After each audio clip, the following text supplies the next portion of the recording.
Panthers head down to Florida on Sunday to face off with the Tampa Bay Buccaneers. Even though the Bucs are 4-7, they've switched between Ryan Fitzpatrick and Jameis Winston.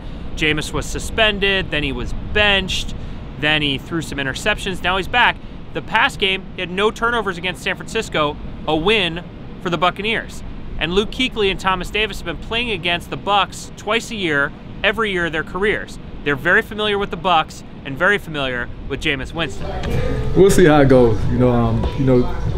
Jameis is a true competitor. He's a kid that truly loves the game. He loves to go out and compete, and he tries to fit things in certain windows that he sees, and it just provides opportunities. So hopefully we'll have that. They're going to run what they run. They got guys on the outside that can make plays, and that's the thing that stays consistent is both those quarterbacks are able to get the ball to their playmakers. Both those guys are competitors, Jameis and both Fitz. They're fun to watch. So, the offense will stay relatively the same, but we got to make sure we know where their players are at. One of the most important matchups this weekend will be James Bradberry against Mike Evans. The Tampa Bay Bucs own the #1 offense in the league, #1 passing offense in the league, but they don't actually score that many points. They're actually averaging only 0.6 more points than the Carolina Panthers. One of the reasons is because of the turnovers, but the way that James Bradberry played Mike Evans last time, 1 catch on 10 targets, is definitely going to have Mike Evans yearning for a better performance this time. Pretty much, I think I just knocked him off his landmark. Of course, in each offense, you're going to run certain routes, you're going to have certain landmarks, and I think I was just knocking him off his landmark. I was able to get up there and impress him. So that was pretty much my goal. Is that something that's in the game plan, like week to week, is getting up and slowing a guy down, or is that something that changes depending on what the receiver is? The game plan changes every week. So this week, we know they have an explosive offense, and we just want to give our pass rush enough time to get back there and put some pressure on the quarterback. So that's in the game plan, and get up there and impress like we did in the first game.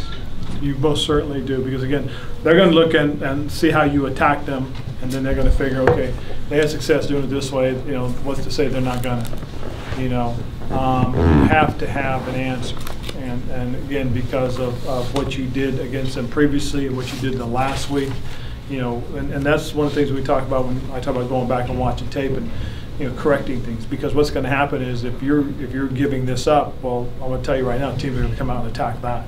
So one of the things we've talked about specifically on the defensive side is guarding against the deep ball. I mean, it's shown that we've given it up a couple weeks in a row, so it's coming.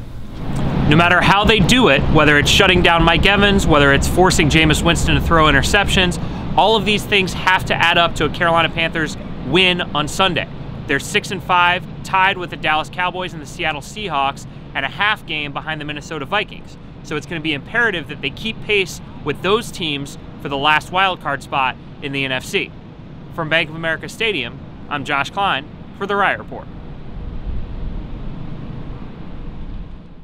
Due to NFL rules, the video that you just watched is actually coming down within 24 hours. So if you want to get the freshest, hottest, coolest Panther videos in your inbox every day, you're going to want to hit this subscribe button. It's right about here.